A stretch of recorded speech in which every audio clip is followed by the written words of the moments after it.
Quality of water has become an important topic, and there's a lot of misinformation that's out there right now on quality of water. So federally, there's a number of rules. So back in the day, water quality was a serious issue. People would get typhoid. There was waterborne illnesses. Safe Drinking Water Act was passed. I think it's coming up on 50 years ago. That really set criteria to make sure we treat the water. And those criteria have been expanded over the years to be more and more restrictive and protective of water quality. A large part of what our staff does here is test your water, right? So there's very specific requirements to test to make sure there's no pathogens in the water, but not just pathogens. So if you find any bacteria, just common bacteria that's in the ground, that are just out there, if you took a pile of dirt, you'd find bacteria. We test the system, and if you even find bacteria, which is called coliforms, then there's a series of stuff you have to do. If you find something that's actually dangerous, like E. coli, you test that. If you find coliforms, they'll say, hey, test for E. coli.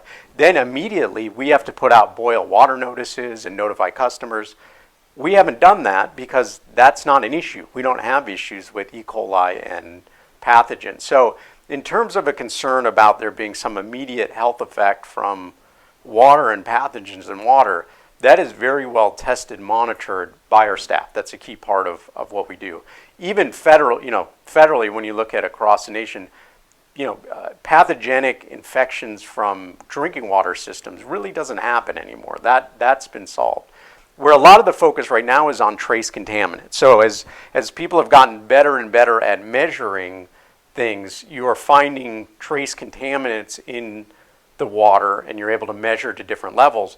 At the same time, there's efforts now to treat that to lower levels. So the level of treatment is just being expanded as we go down the road, really to minimize a lot of those are lifetime, they say, hey, there's a 4 to 5% increase in lifetime cancer risk if you're drinking 8 glasses of water a day from these contaminants. That's the safety level we're at with water. It's not, hey, there's an immediate issue from these. It's really about long-term exposure from these different contaminants that you're exposed to, not just in water, but a lot of them you're exposed to in the air, in clothing. PFAS, for example, is one of the ones that's out there in the news. PFAS is in everyone's bloodstreams. It's not in everyone's drinking water. And so that's not the only source of getting into your body is through drinking water. It's through a lot of other sources. Water is often the focus because it's monitored and tracked so closely.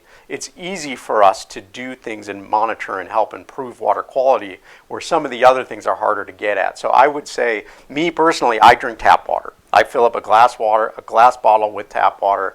That's what I drink. The quality of water is one of my lowest concerns in terms of exposure to chemicals and other things. So if people are still concerned about water quality, even though, as I said, the utility district does substantial testing on that water quality, but if you're concerned about trace contaminants, lower than the health levels that have been established by state or federal government, and those levels are backed by a lot of research. But if you say, hey, I want to even do additional treatment, I'm not, I don't really trust what the EPA and state regulators have identified as safe levels. I want it, as low as I can get it. There's a couple things you can do without having to rely on bottled water. So a simple one is granular activated carbon filters. So those filters you see, even the pure pitchers that people use, or the ones that go in under the sink, those take out a wider range of organic contaminants at low levels. It's important to replace them. So they act by absorbing those things onto the material in that cartridge. If you don't replace them, eventually all those absorption sites get filled up and it doesn't really do anything for you. It'll also take out the chlorine taste. So in order to protect people from potential pathogens in the water, there's chlorine residual in the water. So some people don't like that taste.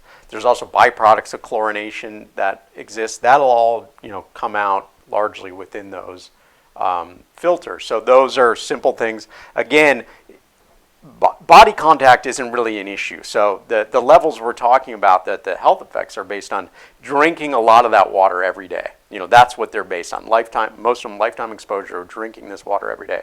So I wouldn't put these things in your whole house. That's sort of waste of money and effort to do that whole house. But if you're concerned, whatever you're using, your kitchen sink that you're using to drink from, you can just put it in there. You can also do an RO system, so they make more advanced systems that go in under your sink that have reverse osmosis or UV light if you're worried about, well, there could be, some potential other risks that I'm worried about. Those reverse osmosis systems take out all kinds of things as well, so they make those with the GAC. You can put those things in under your sink if you want to also. They do have some waste that goes with them, so you lose some water through those systems.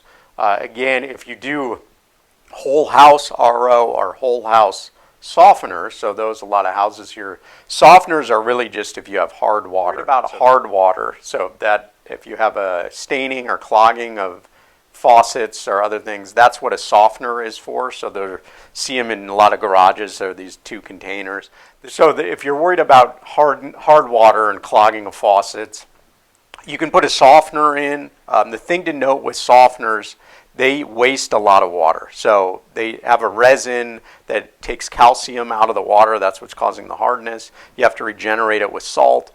They have this rinse and flush cycle that puts a lot of water out into the ground. So it's important to know if you have one of those, you'll notice when it goes into a certain cycle, your water pressure will drop. That's just part of the system. But it doesn't do anything really from a water quality perspective. Those softeners are just there for hard water.